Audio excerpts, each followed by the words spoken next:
പോഷകാഹാരക്കുറവ് ചെറുക്കുന്നതിനും ആരോഗ്യകരമായ ജീവിതം പ്രോത്സാഹിപ്പിക്കുന്നതിനുമുള്ള പ്രവർത്തനങ്ങൾക്ക് രാജ്യത്തിലെ മുഴുവൻ പഞ്ചായത്തുകൾക്കും സുപോഷിത് ഗ്രാം പഞ്ചായത്ത് അവാർഡ് നൽകി വരുന്ന വിവരം നിങ്ങൾ അറിഞ്ഞിരിക്കുമല്ലോ. മെച്ചപ്പെട്ട പോഷകാഹാരവും ആരോഗ്യവും ഉറപ്പാക്കുന്ന രീതികൾ സ്വീകരിക്കാൻ ഗ്രാമങ്ങളെ പ്രോത്സാഹിപ്പിക്കുക, ഗ്രാമാന്തരങ്ങളിലെ പോഷകാഹാരക്കുറവ് നിർമ്മാർജ്ജനം ചെയ്യുന്നതിനൊപ്പം സുസ്ഥിര വികസനം ലക്ഷ്യം വെച്ചുകൊണ്ടുള്ള പ്രവർത്തനങ്ങളും ഈ അവാർഡിന്റെ സുപ്രധാന ലക്ഷ്യങ്ങളിൽപ്പെട്ടതാവുന്നു.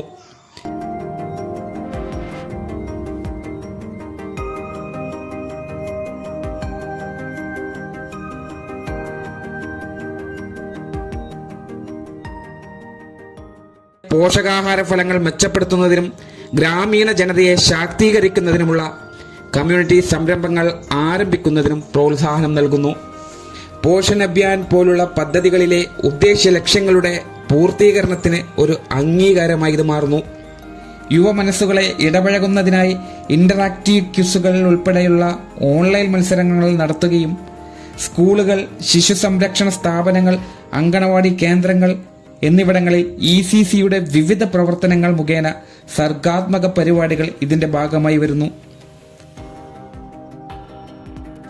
സുപോഷിത് ഗ്രാമപഞ്ചായത്ത് അവാർഡിന് നോമിനേഷൻ നൽകുന്നതിന് മുൻപ് ഒരുപാട് മാനദണ്ഡങ്ങൾ പാലിക്കേണ്ടതുണ്ട്. അതിനോടൊപ്പം തന്നെ ഈ പറയുന്ന പ്രവർത്തനങ്ങളും ഇതിന്റെ ഭാഗമായി വരും.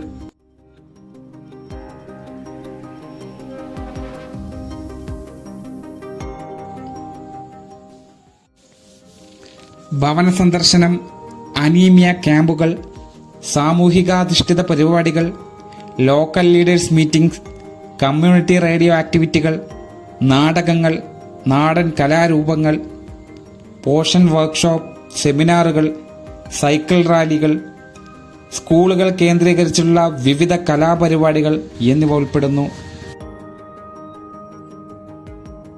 സുപോഷിത് ഗ്രാമപഞ്ചായത്ത് അവാർഡ് 2025 പങ്കെടുക്കുന്നതിനായുള്ള മാനദണ്ഡങ്ങൾ വിശദമായി മനസ്സിലാക്കാം.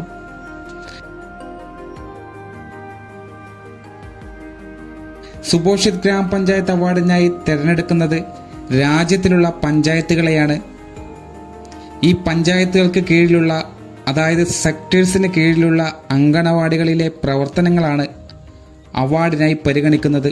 ഇതിൽ ഒരു അംഗൻവാടി വർക്കറുടെയും ഹെൽപ്പറുടെയും നിസ്വാർത്ഥമായ പ്രവർത്തനങ്ങൾ മുതൽക്കൂട്ടാവും.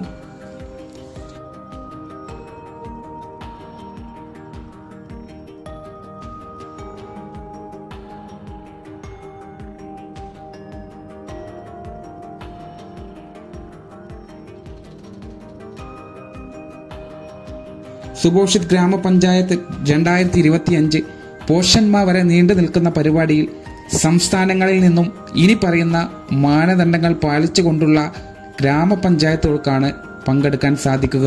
ഒരു ക്വാർട്ടറിലുള്ള 3 മാസത്തിലെ പോഷൺ ട്രാക്കർ പ്രവർത്തനമാണ് ഇതിനായി തിരഞ്ഞെടുക്കുന്നത്. കഴിഞ്ഞ ക്വാർട്ടറിൽ മാനദണ്ഡമാക്കിയ ഭാഗങ്ങൾ ഇവയെല്ലാമാണ്. അവസാന പാദത്തിൽ എല്ലാ മാസവും 21 ദിവസം അങ്കണവാടികൾ തുറക്കുന്ന പഞ്ചായത്തായിരിക്കണം. രണ്ടാമത്, ഗുണഭോക്താക്കളായിട്ടുള്ള പ്രഗ്നന്റ് വുമൻ, ലാക്ടേറ്റിംഗ് മദർ, 0 മുതൽ 6 വയസ്സ് പ്രായമുള്ള കുട്ടികളെ ഉൾപ്പെടുത്തിക്കൊണ്ട് കുറഞ്ഞത് 50 ഗുണഭോക്താക്കളെ രജിസ്റ്റർ ചെയ്ത പഞ്ചായത്ത് ആയിരിക്കണം എന്നുള്ളത് ഒരു മാനദണ്ഡമാണ്. പഞ്ചായത്തിന് കീഴിലെ 80% വരുന്ന അങ്കണവാടികളിലും കുടിവെള്ള സൗകര്യം ഉണ്ടായിരിക്കണം. നാലാമത്, പഞ്ചായത്തിന് കീഴിൽ വരുന്ന എല്ലാ അങ്കണവാടികളിലും കുറഞ്ഞത് 70% ശൗചാലയ സൗകര്യങ്ങൾ ഉണ്ടായിരിക്കണം. അതായത് ഫങ്ഷണൽ ടോയ്ലറ്റ് ഫെസിലിറ്റി ഉണ്ടാവണം എന്നുള്ളത് മനസ്സിലാക്കുക. എല്ലാ അങ്കണവാടികളിലും 90% വളർച്ചാ നിരീക്ഷണം പൂർത്തീകരിച്ച പഞ്ചായത്തുകളെയാണ് ഈ അർഹതാ പട്ടികയിലേക്ക് ഉൾപ്പെടുത്തുന്നത്. ഇത്തരത്തിൽ സൂചിപ്പിച്ച മാനദണ്ഡങ്ങൾ പൂർത്തീകരിച്ച ഗ്രാമപഞ്ചായത്തുകളിൽ കേരളത്തിൽ നിന്ന് മാത്രം 10 പഞ്ചായത്തുകൾ ഇടം നേടി എന്നത് അഭിനന്ദനാർഹമാണ്. തുടർന്നും വരുന്ന ഈ അസുലഭ നിമിഷം നമ്മളെ തേടി വരും എന്നതും ഉറപ്പാണ്. ഇതിലേക്ക് ഇടം പിടിക്കുന്നതിന് നമ്മൾ ചെയ്യുന്ന പോഷൻ ട്രാക്കർ എൻട്രി പ്രവർത്തനം കൂടുതൽ കാര്യക്ഷമമാക്കിയാൽ നമുക്കും ഈ ആദരവിന് അർഹത നേടാം.